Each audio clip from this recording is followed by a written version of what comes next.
इसलिए नहीं बने हुए इतने साल से। कहता है कि आप सिर्फ कह रहा है कि आप पादरी की ओर देखते हैं या यीशु की ओर देखते हैं या फिर आप परमेश्वर की ओर देखते हैं, वो आपको दिखाई नहीं देते, मिलते भी नहीं है कई बार।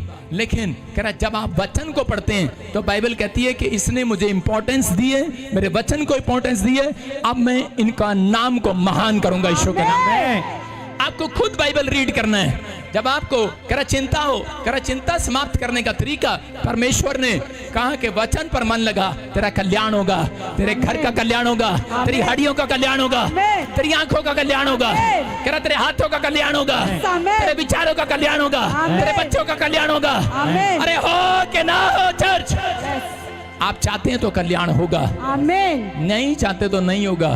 क्योंकि वो वचन पर मन लगाने वाले लोग, पढ़ने वाले लोग, मन लगाना ये नहीं आंखें लगा के सोगे, इसका मतलब कह रहा जब आप प्रार्थना ही करते हैं तो उसी समय वचन पढ़ते हैं तो परमेश्वर उसी समय वचन पढ़ने वालों से बात करता है वचन से और उनको शांति देता है। बोलो हालेलुया, हालेलुया। समझ रहे हैं? एक पादरी था, एक मुसीबत में फंस गया। जब मुसीबत में फंसा वो रोज प्रार्थना करता था, लेकिन परमेश्वर उसकी मदद करने के लिए नहीं आए। और उसी समय जब वो ज्यादा दुखी हो गया, उसके मन में आया कि मैं सुसाइड कर लूं और पादरी का काम भी छोड़ दूं और मैं कहीं अमेरिका चला जाता हूं या इंग्लैंड चला जाऊं, ऑस्ट्रेलिया चला जाऊं, कोलकाता चला जाऊं, कहीं चला जाता हूं विदेश में, और मैं प्रभु तेरी सेवा नहीं कर सकता। उसी समय पवित्र आत्मा ने उसको ये वचन दिया, उसको कहा कह रहा वचन पर मन लगा, तेरा कल्याण हो जाएगा। उसको कहा कह रहा, लेकिन वो फिर भी नहीं समझा। उसको परमेश्वर ने फिर भजन संहिता 38:2 से समझाया। कहता है मैं क्या अपने नाम से ज्यादा इंपॉर्टेंस वचन को देता हूं। कह रहा है कि इसको मतलब तू समझ गया। उसने बाइबल खोल ली, उसमें वचन मिला उसे कि मत डर, इधर उधर मत झांक, मैं तेरी रक्षा करने वाला परमेश्वर हूं। हालेलुया, मैं तुझे अपने दर में दाहिने हाथ से संभाल कर रखूंगा। उसी समय उसको एक मजबूती मिली और वो चिंताओं से बाहर आया। अगर वो वचन को ना पढ़ता तो उसकी सहायता करने वाला ना खड़ा होता। लेकिन उसी समय उसको एक आदमी ऐसा मिला जो एक बहुत बड़ा मिनिस्टर था और उसने उसे उस दुख से छुड़ा लिया यीशु मसीह के नाम में। मैं क्या कह रहा हूं कि पवित्र आत्मा आज आपसे बात कर रहा है। जब तक आप वचन को पढ़ते नहीं हैं, आप घर से निकलते नहीं हैं। कहते हैं बहुत सारे लोग अपनी चिंताओं में पड़े रहते हैं, लेकिन भैंस, आपने देखा भैंस पहले चारा खाती है लेकिन उसके बाद बैठकर जुगाली निकालती है, मनन करती है कि मैंने कितने, मेरे मालिक ने मुझे कितना अच्छा चारा खिलाया। तो अगर आप कहता है कि प्रार्थना करते हैं, वचन नहीं पढ़ते, तो आपकी चिंताएं समाप्त नहीं होंगी। अगर आप वचन पढ़ते हैं और प्रार्थना नहीं करते और कर आपकी चिंताएं समाप्त नहीं होगी। 3 काम करें। कह रहा है कि परमेश्वर को दंडवत करने के लिए आया करें संडे। कह रहा है दूसरा कहता है कि आप वचन को पढ़ें। तीसरा धन्यवाद करें। बोलो हालेलुया।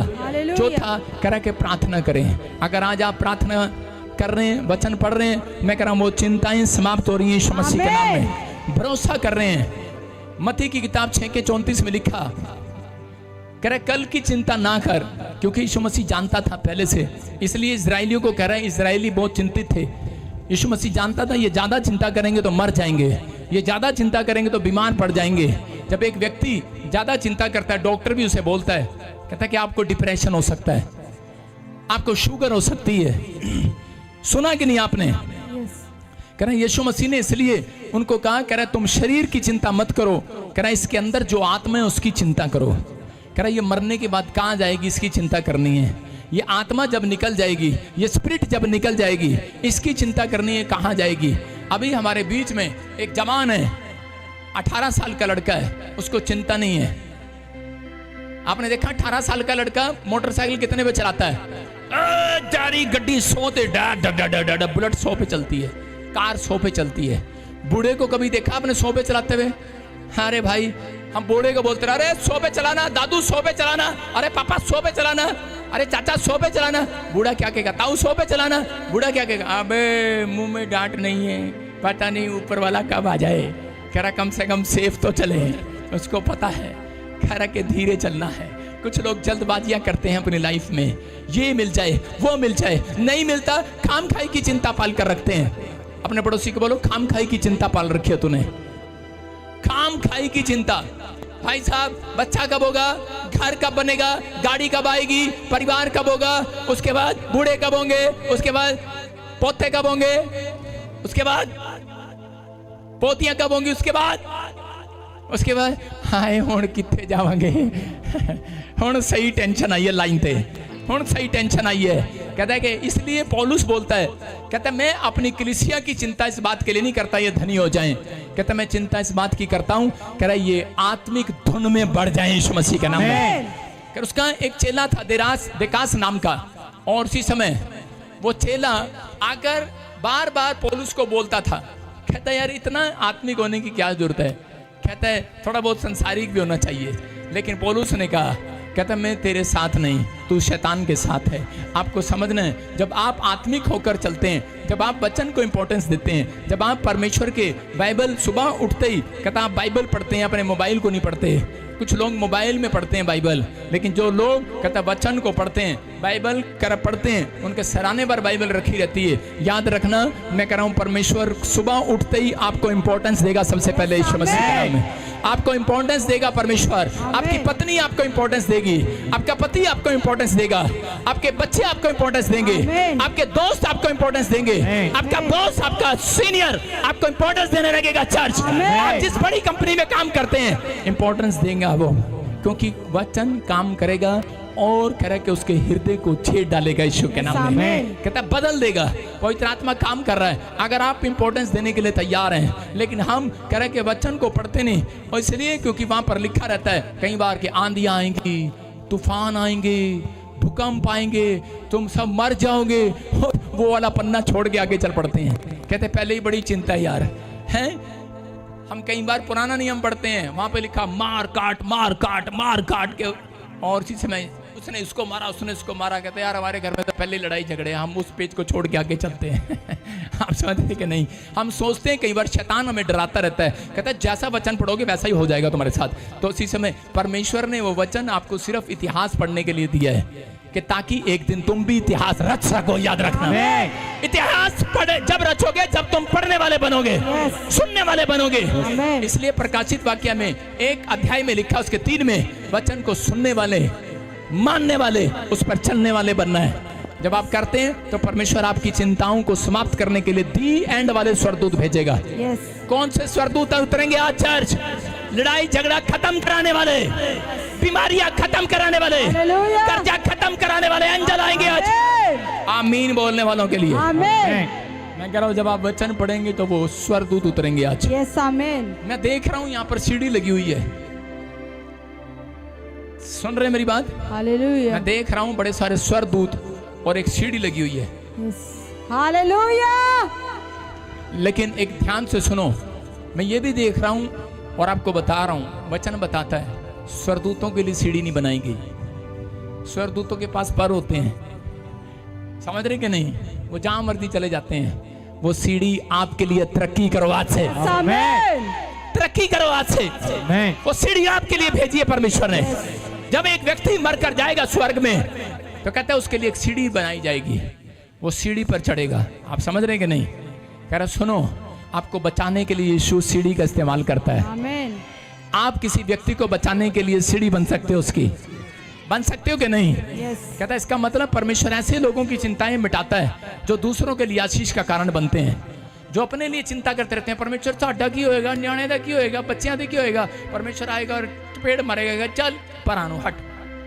नहीं, परमेश्वर कहेगा। आपको समझना है, जब आप दूसरों की चिंता करते हैं, जब आप दूसरों की हेल्प करते हैं, तो परमेश्वर कहता है कि अब मैं तेरी हेल्प करूंगा यीशु के नाम में। जब आप खुद अपनी हेल्प नहीं कर सकते, तो परमेश्वर आपकी हेल्प क्या करेगा?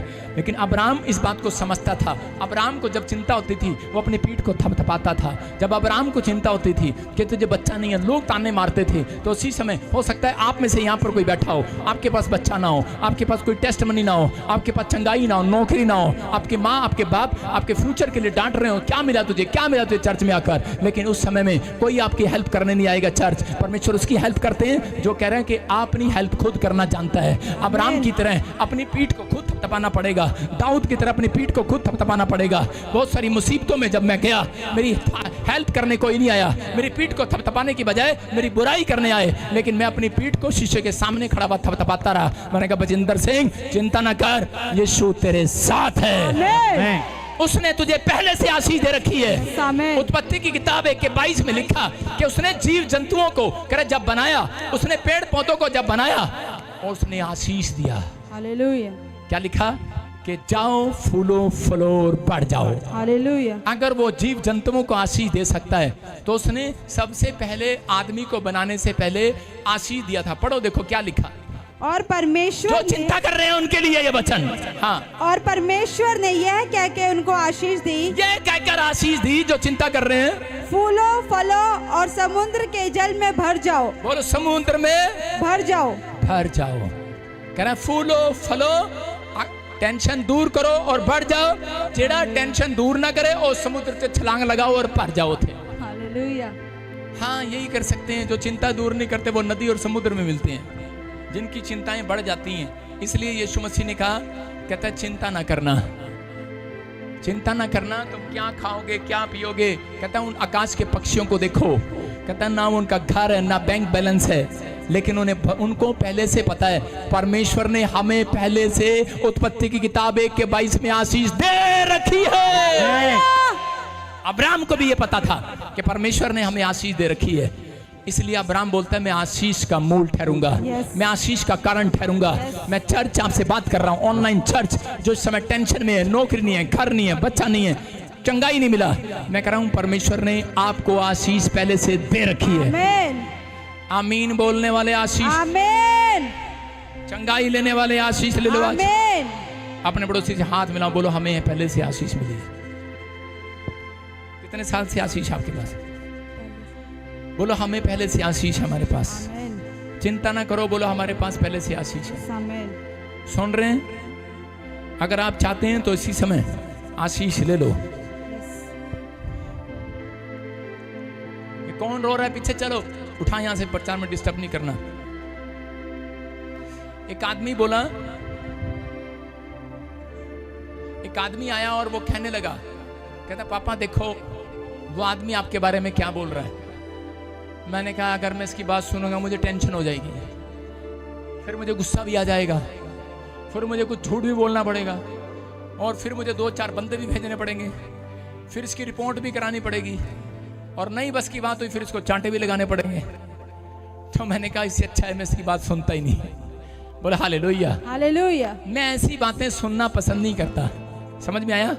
तो इसका मतलब आपके साथ जब लोग बोलते देखो ਤੁਹਾਡੀ ताई ने की किया ਤੁਹਾਡੇ बारे, ओ ਤੁਹਾਡੇ चाचा ने देखो की किया, ਤੁਹਾਡੀ सास देखो की कह रही है, और औरत जाती है और अपने पति को बताती है, पता है ਤੁਹਾਡੀ मां ने अंजन करके बताएगी, अंजन करके ਤੁਹਾਡੀ मां ने ਤੁਹਾਨੂੰ की किया। उसने कहा क्या कहा? कुछ नहीं, मनु चुड़ैल कह रही सी हो। चिंता चिंता तो तूने जरूरी सुनना, तुझे चुड़ैल कह रही है वो। इसलिए यीशु मसीह बोलता है, कह रहे कि आप उसकी नहीं प्रभु की सुनो। हालेलुया। यायर के पास गया और उसी समय उसके लोग उसको चिंता दे रहे थे। क्या दे रहे थे? कह रहे तेरी लड़की मर गई। यायर के पास यीशु आया, उसने कहा इनकी सुनेगा चिंता आएगी दिमाग में, इनकी नहीं सुनना। फिर तो इसने तो कहा चिंता लड़की मर गई है, उसने कहा इनकी सुनेगा चिंता आएगी।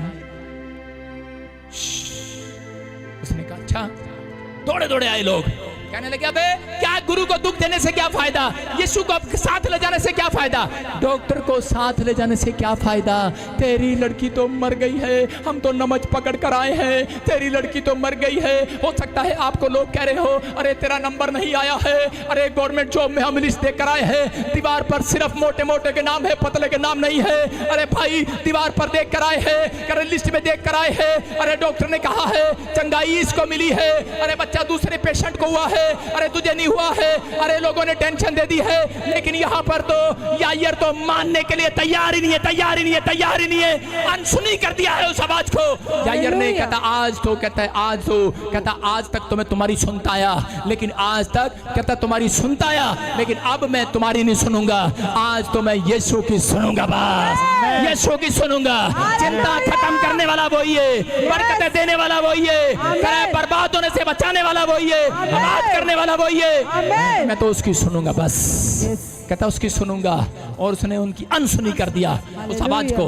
और उसी समय यीशु मसीह गया और उसने कहा तलीता कुमी, और वह लड़की उठ खड़ी हुई। हालेलुया। अगर ये आदमी उनकी आवाज सुन लेता तो यीशु मसीह ने उसको इशारा करके कहा था, कह रहा है अगर तू चिंता करेगा फिर तेरा कुकर खुलेगा, मुंह खुलेगा, तेरे होंठ खुलेंगे, तेरे मुंह से कुछ निकलेगा। और कह रहा है बाइबल में लिखा जो तुम धरती पर बांधोगे स्वर्ग में बंध जाएगा। इसलिए कहता मैं कानून से बंधा हुआ हूं, मैं तेरी बच्ची को चंगा नहीं कर पाऊंगा। इसलिए कहता बहुत सारे लोग कह रहे कि चिंता करते हैं और उसके बाद अपने मुंह से कुछ निकाल देते हैं और उसी समय परमेश्वर के हाथ बन जाते हैं, वो चंगाई नहीं दे पाता। इसलिए उसने इशारा करके समझाया, उसने करके समझाया, कहता चिंता नहीं करना, कहता बोलना नहीं, कहता विश्वास रखना, कहता कोई कुछ भी कहे अनसुनी कर दे उन आवाज को। कहता तेरा वीजा इस साल में जरूर आएगा यीशु के नाम में, तेरी आईलेट्स क्लियर होगी इस साल में, तू कह रहा गरीब की रेखा से बाहर आएगा, तू कर्जे की रेखा से बाहर आएगा, तू बीमारी की रेखा से बाहर आएगा। आमीन बोलने वाले, मैं कह रहा तू सपनों का महल बनाएगा, बड़ी कोठी खड़ी करेगा, तू एक दिन बड़ा पादरी बनेगा चर्च। मैं कह रहा हूँ तेरा चर्च बड़ा होगा, तेरा बिजनेस बड़ा होगा, क्योंकि तेरा परमेश्वर बड़ा है। आमीन। विश्वास करना है, चिंता नहीं करना। कहता इसलिए कहता आपको इस चीज का विश्वास करना है। कहता अनसुनी कर दिया। ये लड़की आई मेरे पास और आकर बार बार रो रहे थे, तीनों जने रो रहे थे और आकर बार बार कह रहे थे, रोते रोते बताने लगी थी कि मुझे अल्सर है, अल्सर तक गई, कैंसर बताने लगी। मैंने इसका मुंह चुप कर दिया, मैं चुप हो जा, नहीं तो मैं तेरे लिए प्रार्थना करूंगा तो चंगा नहीं कर सकता मेरा यीशु। मैं उसको बता रहा था, लेकिन जब इस पर हाथ रखा पिछले हफ्ते ही कैंसर उड़ गया यीशु मसीह के नाम में। पवित्र आत्मा है कर आप चिंता करके आप बीमारियों को पैदा करते हैं। जब आप चिंता करते हैं आप समस्याओं को पैदा करते हैं। हो सकता है याद रखना तूफान आता ना, तूफान में थे, नाव में थे और उसी समय चेले घबरा गए। यीशु मसीह थोड़ी देर के लिए सो गया और उसी समय उनको चिंता होने लगी और उसी समय वो यीशु मसीह के पास गए। अब की पहले तो ऐसे जाते थे, यीशु उठो आराधना का टाइम हो गया, चले यीशु पापा सुसमाचार सुनाने चले। लेकिन उस दिन वो ऐसे नहीं गए। उस दिन तो वो कैसे गए, जब चिंता आई सीधा यीशु मसीह के पास गए। यीशु तू सो रहा है, हम मरे जा रहे हैं। उस दिन तो ऐसे गए होंगे, है ना, उस दिन ऐसे गए थे। यीशु मसीह उठा, उसने देखा अरे ये क्या बदतमीजी पर उतर आए। कह रहा पहले तो प्यार से बात करते थे, आज ये लोगों को क्या हो गया। कहते तो हम क्या करें, आज पादरियों के साथ भी ऐसा होता है, चिंता देकर जाते हो तुम अपनी मुझे। कई बार काम बनता है तो बोलते हैं pastor ji thank you, pastor ji I love you, pastor ji फिर कब मिलोगे, पास्टर जी। और जब चंगाई नहीं मिलती, पास्टर को क्या हुआ, हमारे घर में अब तक काम नहीं हुआ, 3 बार लेट कराया। मैं क्या कह रहा हूं, यीशु मसीह कह रहे चिंता न कर, वो तेरे साथ है। आमीन। यीशु मसीह ने कहा अरे मैं तुम्हारे साथ हूं। यहोशू को वचन में मिला कि यहोशू ने कहा जितनी बार भी समस्या में गया उसने कहा यहोवा मेरे साथ है, खड्डे में गया यहोवा मेरे साथ है। रानी ने फंसाने की कोशिश किया, व्यभिचार का पाप उसके जीवन में घुसने लगा, शैतान आने लगा, कहता यहोवा मेरे साथ है, यहोवा मेरे साथ है। लेकिन कह रहा चेले नए नियम में जाके भूल गए। वहां पर यीशु मसीह ने कहा अबे मैं तो तुम्हारे साथ ही था नाव में, मैं तो नाव में सो ही रहा था, साथ ही तो था, भूल गए क्या उस वचन को। मैं तुम्हारे साथ हूँ, यहोवा तुम्हारे साथ है, वो तुम्हारे साथ है। उस उठा और उसने तूफान को डांटा, उसने कहा शांत हो जा और वो शांत हो गया। याद रखना मैं कहना प्रार्थना करना काफी नहीं है, वचन पढ़ना काफी नहीं है, उसके साथ साथ उठकर अपना वचन पढ़ने के बाद प्रार्थना करने के बाद अपना विश्वास बाहर निकाल कर दिखाना है, वो बड़ी बात है। और शैतान को डांटना है, चल भाग हमारे जीवन से। और इसी समय आपका डांटा हुआ आज आपके तूफान को शांत करेगा, आपके घर में उठ रहे क्लेश को शांत करेगा, आपकी बीमारियों को शांत करेगा, आपके विचारों को शांत करेगा, आपकी समस्याओं को शांत करेगा। बोलो आमीन। कहता है इसका मतलब यीशु क्या सिखा रहा था, कह रहा था चिंता जब भी मेरे दिमाग पर आती है, जब मैं प्रभु में आया नया नया बाइबल पढ़ता, मैं कहता ओह तेरे डैडी का एक्सीडेंट ना हो जाए, ओहो तेरे भाई को समस्या ना हो जाए, ओहो तुझे कोई बीमारी है, विचार आते अलग अलग, और मैं बाइबल पढ़नी बंद कर देता। 3 दिन ऐसा चला। चौथे दिन मैंने जब ये वचन पढ़ा, मैं पूछा परमेश्वर से, मैंने कहा ठीक है इन्होंने प्रार्थना भी किया तेरे से, तेरा वचन भी सुनते थे नाव में, लेकिन उसके बाद तूने इनको क्या सिखाया अपनी डांट में। प्रभु ने मुझे कहा, मैंने सिखाया कि मैंने तुम्हें सांप और बिच्छुओं को रौंदने का अधिकार दे दिया है। मैंने तुम्हें सांप और बिच्छुओं को रौंदने का अधिकार दे दिया है। लेकिन आजकल के विश्वासी, सांप मिलता है मार देते हैं, बिच्छू मिलता है मार देते हैं, समस्या मिलती है घर लेके आते हैं, पादरी देखियो। भाई साहब कैसे चलेगा? आपको वही मार करानी है समस्या, वही मार करानी है वही। उसके बाद आना प्रार्थना कराने, आपके घर में गुड न्यूज आएगी। समझ रहे कि नहीं? अपने पड़ोसी को बोला, चिंता निकल जाए यहां से। किसका नाम है चिंता?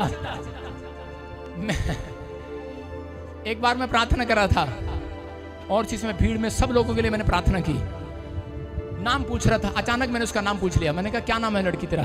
कहती चिंता। आप मानोगे नहीं, विश्वास नहीं करोगे, मैंने उसके सिर पे हाथ नहीं रखा, उसके नाम से मैं डर गया। मैंने कहा, मैंने लिखा कि वो तुम्हारे नाम को महान करेगा। मैंने कहा, चिंता महान हो गई ना तो बहुत बुरा होगा।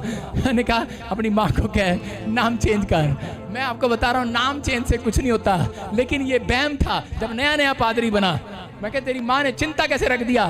कहते, जब ये पैदा हुई इसका बाप मर गया, जब ये पैदा हुई उसके 2 दिन के बाद इसका भाई मर गया, 3 दिन के बाद कहता एक्सीडेंट हो गया, 4 दिन के बाद इसकी माँ मर गई, 5 दिन के बाद कहते घर गिर गया, 6 दिन के बाद रिश्तेदार सारे कब्जा करके ले गए, 7वें दिन के बाद लड़की अनाथ आश्रम पहुंच गई, 8वें दिन के बाद कहता है कि उसको पता ही नहीं है कहाँ पर है, किसी ने नाम रख दिया उसका चिंता। चिंता। और उसके थोड़े दिन के बाद कहते जब वो बड़ी हुई, कह रहे कि लोगों ने उसको ठुकरा दिया, बच्चे उसके पास बैठना पसंद नहीं करते थे, तो एक दिन कहते प्रभु ने उसको बुला लिया और प्यार किया। हालेलुया, प्रभु में आ गई। मैं कह रहा हूँ, कई बार आपकी चिंताएं आपको प्रभु में लेकर आती हैं, कई बार आपकी मुसीबतें आपको प्रभु में लेकर आती हैं, कई बार आपकी नाकामयाबी प्रभु में लेकर आ रही है, कई बार आपकी समस्याएं आपको प्रभु में लेकर आई है। लेकिन अगर आप इसको अपने सिर पर बैठा रहे हो, टोकरा घुमा रहे हो, अपने सिर पर चिंता लेकर घूम जा रहे हो, तो परमेश्वर आपकी मदद नहीं कर सकता। मैं कह रहा हूँ, उसने कहा वो बंधा हुआ है, वो अपने वचनों से बंधा हुआ है। आज कितनों को खुलवाना है? आज यीशु का हाथ खुलवाना है कि नहीं? अरे खुलवाना है कि नहीं? चिंता करते हैं लोग, जवान बेटे बेटियों की करो, 18 साल तक चिंता नहीं करते। आजकल के लोग कहते कोई नहीं, बच्चा है बच्चा है बच्चा है। 18 साल के बाद चिंता करते हैं, इसने बॉयफ्रेंड रख लिया, गर्लफ्रेंड रख लिया। चिंता करनी है इस बात की करो, 18 साल के बाद ये क्या करेगा? नशा कर रहा है, अब चिंता कर रहा है। लेकिन लाले कोई बढ़िया से सीखो, वो अपने बच्चों को अपने पास बिठाता है, बचपन से उसको पैसे देता है, धंधे में लगाता है, बिजनेस करता है, और बड़ा होकर 18 साल के बाद चिंता खत्म, उसकी चिंता खत्म। वो कहता है छोड़ परे, कहता है इसको अब चिंता करने की जरूरत नहीं, इसको कमाना आ गया। हालेलुया, समझ में कि नहीं? इसलिए यीशु मसीह भी आया और कहता है बालकों को मेरे पास आने दो। कहता है बालकों को, बच्चों को क्यों पसंद कर रहा है? पुराने नियम में क्यों कहा? कहता है कि जाओ अपने बेटे बेटियों को सिखाओ, करें कि परमेश्वर के बात मानना सिखाओ। अगर आपने अपने बच्चों को गले लगाना शुरू कर दिया, उन्हें पवित्रताई की शिक्षा देना शुरू कर दिया, वचन पर मन लगाना शुरू कर दिया, उन्हें बताना शुरू कर दिया कि वचन पर इंपॉर्टेंस देना है। मैं कह रहा हूं कि आज के बाद, कहता है जिनके बेटे बेटियां 18 साल के बाद चिंता दे रहे हैं, आज के बाद खत्म हो रही है यीशु मसीह के नाम। हो सकता है आपके बच्चे आपको चिंता दे रहे हो सकता है कोई दुख दे रहे हो। शिमशोन ने अपने माँ बाप को, कहता है उसके माँ बाप ने उसके गले नहीं लगाया, उसके माँ बाप ने कभी ऐसी शिक्षा नहीं दिया होगा। मैं कह रहा हूँ, और थोड़े दिन के बाद बच्चा जा रहा है, कभी मम्मी के पास एक लड़की का प्रपोजल लेकर जा रहा है, कभी दूसरी का प्रपोजल लेकर जा रहा है। कह रहा है मम्मी मसीह में तो है, अरे मम्मी मसीह में तो है, लड़की भी मसीह में है, प्रपोजल खुद ही लेकर जा रहा है, ये लड़की पसंद है, ये लड़की पसंद है। और इसी समय एक गर्लफ्रेंड रखता, दूसरी गर्लफ्रेंड रखता। वही कारण, वही व्यभिचार उसकी जिंदगी में चिंता का कारण बना और उसकी आंखें फोड़ दी, कहता लोगों ने। और उसके बाद कहता वो मारा गया। मैं क्या कह रहा हूँ, लेकिन वो मरते मरते पश्चाताप कर गया। अगर आज आप कहता इस बात को समझ रहे हैं, आप कितने भी ताकतवर हो, लेकिन आप टूट जाते हैं जब बच्चे, जब परिवार के जन, पति या पत्नी कोई पाप में पड़ जाते हैं, जब आत्मिक जीवन खो देते हैं। आपको चिंता करनी है तो इस बात की करनी है कि परमेश्वर मेरा आत्मिक जीवन बना रहे, मेरी आत्मिक लाइफ बनी रहे, मेरे बच्चों की आत्मिक लाइफ बनी रहे, हम स्पिरिचुअल लाइफ जिए, प्रभु में तुझे प्रसन्न करने वाला बनो। चिंता करनी है, इस बात की करनी है कि प्रभु मेरे बच्चे तुझे प्रसन्न करने वाले बने। मैं कह रहा हूं कि मैं क्यों छोटे छोटे बच्चों को अपनों को स्टेज पर ले आता हूं, क्यों उनको ज्यादा टाइम प्रभु में देता हूं। मैं आपको बता रहा हूं कि अभी मैं आपको दिखाऊंगा वीडियो कि उसमें मेरी बेटी ने इंग्लिश में प्रचार करके एकता को, ऐसे अलीशा को और एरिक को बिठाकर डेली प्रचार करते हैं, उन्हें समझाती है नूह के बारे में, अब्राम के बारे में, दाऊद के बारे में, समझाती है उनको। लेकिन अगर आप बचपन से स्टार्ट करेंगे तो धीरे धीरे परमेश्वर का आत्मा कह रहा है कि वो उसी संगत में जाएंगे। याद रखना, कहता है कि अगर आप कह रहा बुरी संगत का पीछा करेंगे तो कह रहा चिंताएं हाथ लगेंगी। लेकिन पवित्र आत्मा अपने लोगों से बात कर रहा है कि अगर आज आप प्रभु को प्रसन्न करने के लिए जियोगे तो आज के बाद प्रभु आपको प्रसन्न करेगा यीशु मसीह के नाम में। अपने हाथों को उठाऊं और बोलो कि परमेश्वर तू मेरे जीवन में कार्य कर। प्रेरितों के काम 5 के 1 और 5 को पढ़ते हैं तो क्या लिखा यहाँ पर? हन्ना, मैं कह रहा हूं यहाँ पर हन्या और इसमें सफीरा कह रहे यहाँ पर एक 2 पति पत्नी है और इन्होंने क्या किया? इन्होंने धरती बेची और जमीन बेचने के बाद इनके दिमाग में ख्याल आया, आज बहुत सारे लोग अपनी लाइफ में आराम कंफर्टेबल चाहते हैं। पैसा क्यों कमा रहे हैं आप? अपने पड़ोसी को पूछो पैसा क्यों कमा रहा तू? पैसा क्यों कमा रहा है बताओ, पूछो किसी से। मैं इससे पूछना चाहता हूं पैसा क्यों कमा रहे अवतार सिंह? आराम की जिंदगी जीने के लिए। आज लोग पैसा इसलिए कमा रहे हैं, आराम की जिंदगी जिए, कंफर्टेबल लाइफ जिए। यहां पर हन्ना, यहां पर इसी समय लिखा कि हन्या और सफीरा ने कह रहे जब धरती बेची तो उसी समय इन्होंने दिमाग में एक टेंशन आई, हमारा क्या होगा, हम क्या खाएंगे। शैतान ने इनको कहा, कहता कि तुम इस धरती को थोड़ा सा पैसा रख लो कि ताकि आराम का जीवन जियो। और उन्होंने पतरस के सामने झूठ बोल दिया। वो 10वां हिस्सा कहो या कोई हिस्सा कहो, इन्होंने रख लिया। जो परमेश्वर का हिस्सा था उसमें से कुछ रख लिया और रखने के बाद इन्होंने झूठ बोल दिया। और जैसे ही वो पतरस के सामने आए और उसी समय पतरस ने उसके पति को पूछा, कहता क्या तूने इतने में धरती बेची? वो बोलता हाँ। उसी समय वो पैरों में गिरकर मर गया। उसके बाद उसकी पत्नी से पूछा, क्या तेरा दशमांश यही था? क्या ये तेरा हिस्सा यही था? तेरे पति ने इतने में धरती बेची? तो उसी समय उसने कहा हाँ, आराम का जीवन जीना चाहती थी। लेकिन बाहर निकलते ही वो भी मर गई और सुनने वालों पर, कलीसिया पर भय छा गया। आज समझ लेना, कह रहे कि जब आप आत्मिक लाइफ नहीं जीते, इसलिए कह रहे कि मरते हैं लोग। जब आप आराम का जीवन जीना चाहते हैं तब आप प्रॉब्लम में जाते हैं। आज बहुत सारे लोग चैन, आराम, विश्राम कहाँ ढूंढ रहे हैं? आज बहुत सारे लोग चैन, आराम, विश्राम कह रहे कि बड़ी बड़ी जगह पर ढूंढ रहे हैं। नेता बनना चाहते हैं, बड़ा एक्टर बनना चाहते हैं। एक आदमी था और उसी समय उसने अपना मन लगाया, किस बात पर? उसने अपना मन लगाया कि मैं एमएलए बनूंगा, नेता बनूंगा और आराम का जीवन जीऊंगा। उसने बड़ी मेहनत किया। मेहनत करने के बाद एमएलए बन गया। लेकिन एमएलए बनने के बाद रात को भी 12 बजे फोन, 2 बजे फोन, 4 बजे फोन। और 2 साल के अंदर उसको ऐसी टेंशन हुई, उसको शुगर हो गया। एक आदमी और था, उसने अपनी पत्नी, उसने कहा, कह रहा कि मेरी माँ बीमार है, शादी कर लेता हूं, सुख का चैन का जीवन जीऊंगा। आराम ढूंढ रहा था। और उसी समय 1 साल के अंदर लड़ाई झगड़ा और तलाक तक नौबत और कोर्ट कचहरी के चक्कर। 10 साल कोर्ट कचहरी में चक्कर ही काटता रहा। शुगर का पेशेंट हो गया। आज चिंताएं लोगों को शुगर करती हैं, डिप्रेशन में ले जाती हैं। चिंताएं कहता आपको बीमार करती हैं और ये आदमी की मरने की हालत हो गई। लेकिन उस समय में भी कहता इसको समझ नहीं आया। लेकिन उन लोगों को नहीं पता, मैं आज आपको बता रहा हूं कि आपकी चिंताएं खत्म हो या ना खत्म हो, लेकिन अगर आप प्रभु में बने हुए हो, कोई माई का लाल आपका कचरा नहीं कर सकता। याद रखना।